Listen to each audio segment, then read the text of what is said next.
क्या आपने कभी सोचा है कि हमारे माता पिता के किए गए कर्मों का असर हमारे जीवन पर कैसे पड़ता है? क्या सच में हम उनके किए हुए पाप या पुण्य का फल अपनी जिंदगी में भुगतते हैं? आज हम आपको एक ऐसी कहानी सुनाने जा रहे हैं जो आपको इस सवाल का जवाब अपने आप में खोजने पर मजबूर कर देगी। यह कहानी है एक लड़की की जो अपने परिवार की भूलों और बंदिशों से जूझती हुई अपने भाग्य को खुद बदलने की जंग लड़ती है। और इस कहानी का मार्गदर्शन करता है एक रहस्यमयी तीतर जो समय समय पर जीवन की गहरी सीख लेकर आता है। तो बने रहिए, क्योंकि यह कहानी आपके सोचने के तरीके को हमेशा के लिए बदल सकती है। आइए शुरू करते हैं। तीतर पंछी ने बताया, माँ बाप के कर्मों का फल बच्चों को क्यों भुगतना पड़ता है। गांव के सबसे किनारे एक पुराना खपरेल वाला घर था। घर क्या था, बस ईंट पत्थर का एक ढांचा जिसकी छत टपकती थी और दीवारों में दरारें थीं। उसी घर में रहती थी गौरी, उम्र कोई 32 वर्ष, सांवला रंग, सूती साड़ी, माथे पर हल्की सी बिंदी और आंखों में एक थकी हुई उम्मीद। गौरी की दुनिया अब सिर्फ उसकी 9 साल की बेटी नेहा में सिमट चुकी थी। पति धर्मपाल की मौत हुए 4 साल हो चुके थे। एक दुर्घटना जिसने सब कुछ छीन लिया, घर, खेती, सम्मान और भरोसा। नेहा बहुत बीमार रहती थी। लगातार बुखार, कमजोरी और अब तो चलने की ताकत भी नहीं बची थी। गौरी रोज सुबह गांव के मंदिर में जाकर भगवान से यही प्रार्थना करती, मेरी बच्ची को ठीक कर दो प्रभु, चाहे मुझे उठा लो। पर न तो दवाएं काम कर रही थी, न ही दुआएं। गांव में लोग बातें करने लगे थे। कहते हैं उसके बाप ने कभी किसी साधु को धोखा दिया था। नाना, मैंने सुना है गौरी के पिता ने ही अपने छोटे भाई की जमीन हड़प ली थी। गौरी कानों से नहीं सुनती थी, पर दिल सब कुछ महसूस करता था। रात को जब नेहा खांसते हुए सो रही थी, गौरी आंगन में बैठी चुपचाप आसमान को ताक रही थी। और तभी नीम के पुराने पेड़ पर कुछ हलचल हुई। पत्तों की सरसराहट के बीच एक तेज, गूंजती हुई आवाज आई, गौरी। गौरी चौंक गई। सामने कोई नहीं था। आवाज फिर आई, तू सोचती है तेरी बेटी क्यों दुख झेल रही है। नीम के पेड़ की सबसे ऊंची डाल पर बैठा था एक चमकदार आंखों वाला तीतर पंछी जो इंसानी भाषा में बोल रहा था, डर मत, मैं कोई साधारण तीतर नहीं, मैं कर्मों का संदेशवाहक हूं। और तेरी पीड़ा का कारण तेरे अपने माँ बाप के अधूरे और गलत कर्म हैं। गौरी की आंखें भर आईं। पर मैंने क्या किया है? मेरी बच्ची क्यों भुगत रही है? तीतर बोला, यही तो सवाल है जिसे समझना कठिन है। कर्मों का फल जब अधूरा रह जाता है तो अगली पीढ़ी उसे ढोती है। तुम्हारे माँ बाप ने जो अन्याय किए, उन्होंने जिनके आंसू लिए, उनका हिसाब अभी बाकी है। गौरी का अतीत जिसमें छिपे हैं उसके माता पिता के पाप। कैसे वह गांव के बुजुर्गों से सच्चाई जानती है। प्रायश्चित की कठिन राह और त्याग की परीक्षा। और अंत में कैसे तीतर फिर आता है और न्याय का दूत बनकर उसकी बेटी को जीवन देता है। गौरी रात भर सो नहीं सकी। सुबह होते ही वह सीधा गांव की सबसे बुजुर्ग और विदुषी महिला जमुना काकी के पास पहुंची। जमुना काकी ने गौरी को देखा और एक लंबी सांस लेते हुए कहा, तू आई है ना अपनी जड़ें जानने? चल बैठ। गौरी ने पूछा, मेरे माँ बाप ने ऐसा क्या किया था जो आज मेरी बेटी तक को भुगतना पड़ रहा है? जमुना काकी की आंखों में गहराई थी। वह बोली, तेरे पिताजी रामेश्वर बाबू एक जमाने में बहुत धनी थे, लेकिन उन्होंने अपने छोटे भाई की जमीन हड़प ली। और जब वह भाई बुरी हालत में बीमार पड़ा तो उन्हें घर से भी निकाल दिया। उसी की बद्दुआ है जो आज तक पीछा कर रही है। गौरी के रोंगटे खड़े हो गए। पर मां, तेरी मां। उसने एक विधवा महिला को गांव से निकलवाने के लिए झूठी गवाही दी थी। उस स्त्री का एक बेटा था जो नदी में डूब गया। कहते हैं वो तुझे देख देख कर बद्दुआ देती थी, तेरी गोद भी खाली होगी। गौरी का दिल फटने लगा। वह कांपती आवाज में बोली, मैं क्या कर सकती हूँ अब? उस रात तीतर फिर आया। इस बार वह और चमकदार था, मानो चांदनी से नहाया हो। सच्चाई जान ली? उसने पूछा। गौरी ने सिर झुका दिया। जान ली। लेकिन क्या अब कुछ बदल सकता है? बदल सकता है, अगर तू वही सहन करे जो तेरे पूर्वजों ने दूसरों को दिया था। लेकिन ये आसान नहीं होगा। तुझे खुद उन लोगों से माफी मांगनी होगी जिनका जीवन तेरे परिवार ने बिगाड़ा। उनके घर जाना होगा। उनके लिए सेवा करनी होगी। तब कहीं जाकर तेरी बेटी की पीड़ा कम होगी। गौरी ने ठान लिया। अगली सुबह वह सीधे उस गिरिजा माई के पास पहुंची, जो उसी विधवा महिला की बहन थी। गिरिजा अब बूढ़ी हो चुकी थी, लेकिन उसकी आंखों में अब भी जला हुआ दर्द था। गौरी ने उसके पैर छू लिए। रोते हुए बोली, मेरी माँ ने जो अन्याय किया, मैं उसका पश्चाताप करने आई हूँ। मुझे माफ कर दीजिए। गिरिजा माई की आंखों में आंसू आ गए। माफी तब मिलेगी जब तू मेरे घर आकर सेवा करेगी और उन बच्चों को पढ़ाएगी जिनकी माँ ने समाज से निकाली गई थीं। गौरी ने सिर हिलाया। मैं करूंगी। अब गौरी हर सुबह नेहा को पड़ोसिन के पास छोड़कर गिरिजा माई के घर जाती। वहां वह झाड़ू लगाती, पानी भरती और बच्चों को पढ़ाती। बदले में उसे न कोई पैसा मिलता, न सम्मान, सिर्फ निंदा और ताने। गांव की औरतें कहतीं, अब सेवा करने चली है। जब खुद लुट गई तब आई हो सुध में। लेकिन गौरी का मन अब स्थिर था। उसे केवल एक ही मकसद दिखता था, नेहा का जीवन। एक शाम जब वह लौट रही थी, तो देखा, नेहा आंगन में बैठी मुस्कुरा रही थी। माँ, आज मेरा बुखार नहीं है और मुझे भूख भी लग रही है। गौरी की आंखें भर आईं। मन में सिर्फ एक ही शब्द गूंजा, प्रायश्चित। और दूर नीम के पेड़ पर बैठा तीतर चुपचाप उसकी ओर देख रहा था, मानो कह रहा हो, अभी यात्रा बाकी है। गौरी की सेवा अब गांव में चर्चा का विषय बन गई थी।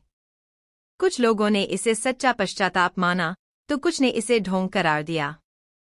गांव के सरपंच की पत्नी ने खुलेआम कहा, जिस औरत की मां ने गांव की मर्यादा तोड़ी, वो अब समाज को सिखाएगी?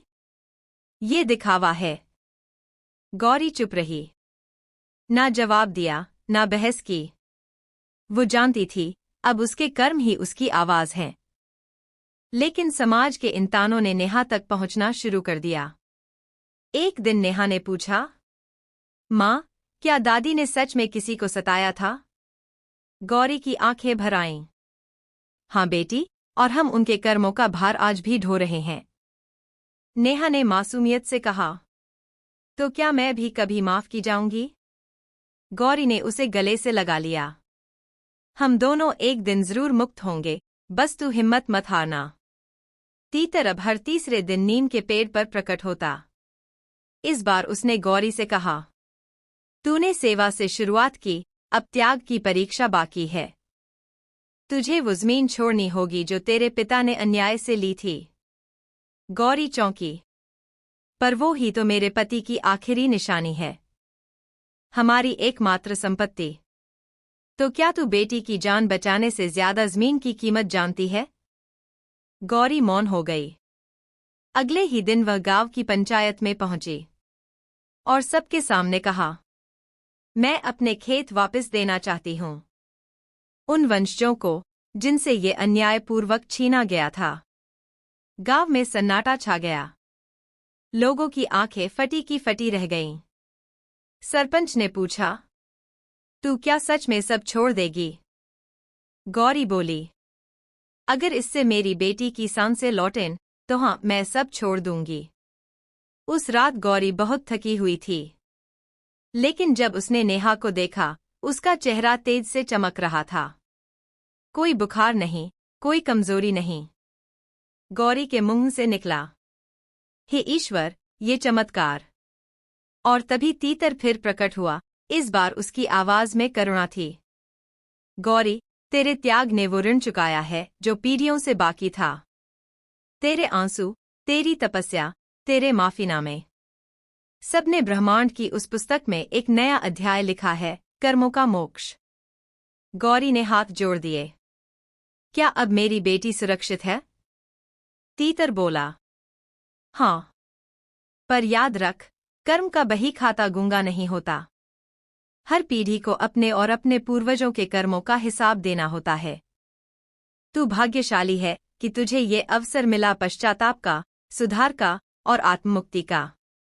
गौरी की आंखें छलक पड़ी। धन्य हो पंछी, जो तूने मुझे आईना दिखाया। अब गांव की हवा बदलने लगी थी। पहले जो लोग गौरी को ताने मारते थे, वही लोग अब उसके घर के सामने रुककर सिर झुकाने लगे। एक दिन सरपंच की पत्नी, जिसने कभी गौरी को ढोंगी कहा था, वह खुद आंगन में आई। बहन, जो तूने किया वो मर्द भी नहीं कर पाते। तूने अपनी माँ बाप की गलतियों का बोझ उठाया और बेटियों को बचाया। गौरी कुछ नहीं बोली, बस मुस्कुरा दी।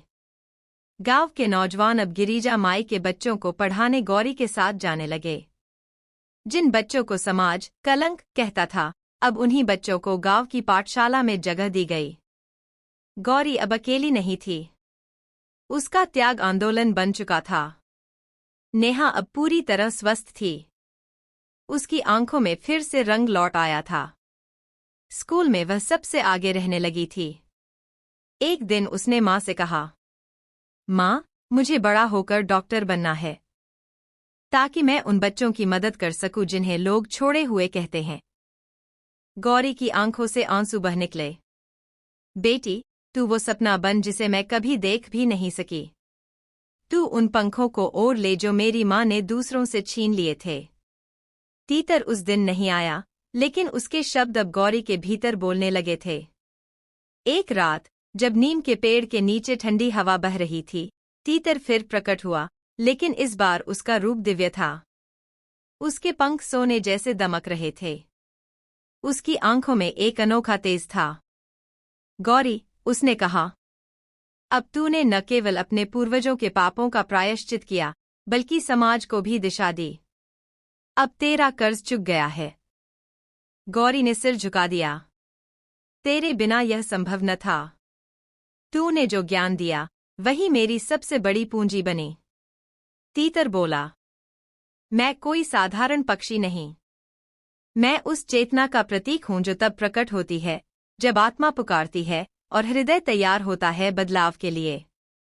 अब मैं लौटता हूं, पर तुझे एक अंतिम संदेश देता हूं।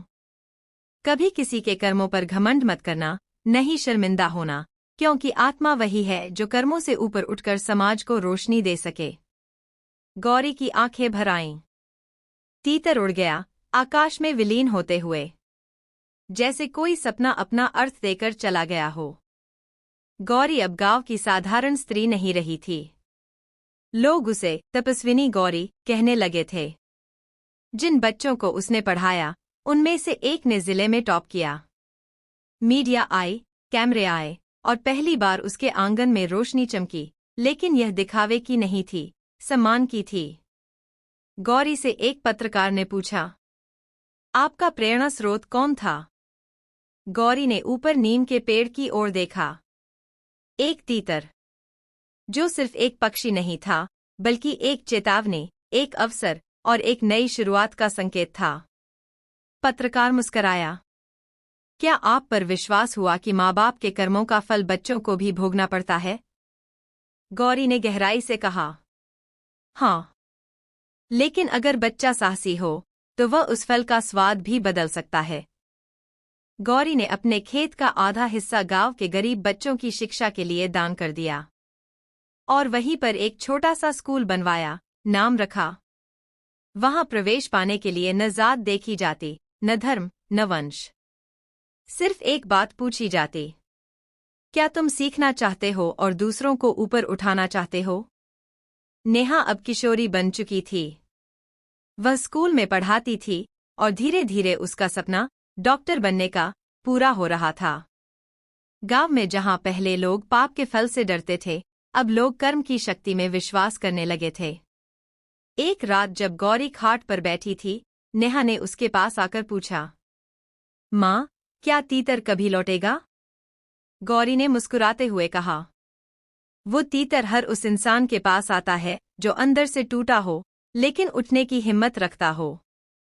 जब भी कोई आत्मा सच्चाई से सामना करने को तैयार होती है, वो फिर लौटता है, किसी न किसी रूप में। नेहा ने आसमान की ओर देखा। एक तारा टूटता हुआ दिखाई दिया। शायद वो तीतर अभी भी उड़ रहा है, किसी और की तलाश में। गौरी ने आंचल से नेहा का माथा पोंछा और कहा, हाँ बेटी, क्योंकि अब तू तीतर के दिए ज्ञान की वारिस बन चुकी है। मेरी तपस्या तेरे कर्मों में जीवित रहे, यही मेरी सच्ची मुक्ति है। तो दोस्तों, यह थी तीतर पंछी ने बताया माँ बाप के कर्मों का फल बच्चों को क्यों भुगतना पड़ता है की कहानी। उम्मीद है कि इस कहानी ने आपके दिल को छू लिया होगा और आपको यह समझने में मदद मिली होगी कि हमारे कर्मों का असर हमारी आने वाली पीढ़ियों पर भी पड़ता है। अगर आपको यह कहानी पसंद आई हो तो कृपया इसे लाइक जरूर करें। इसे अपने दोस्तों और परिवार के साथ शेयर करें ताकि वे भी इससे प्रेरणा लें। और हाँ, हमारे चैनल को सब्सक्राइब करना न भूलें, क्योंकि हम ऐसे ही दिल छू लेने वाले और ज्ञानवर्धक कहानियां आपके लिए लाते रहते हैं। नीचे कमेंट में बताइए कि आपको इस कहानी से क्या सबसे ज्यादा सीख मिली और आप किस विषय पर अगली कहानी सुनना चाहेंगे। आपकी प्रतिक्रिया हमारे लिए बहुत महत्वपूर्ण है। धन्यवाद। आपका दिन खुशहाल और सफल हो। मिलते हैं अगले वीडियो में, तब तक के लिए अलविदा।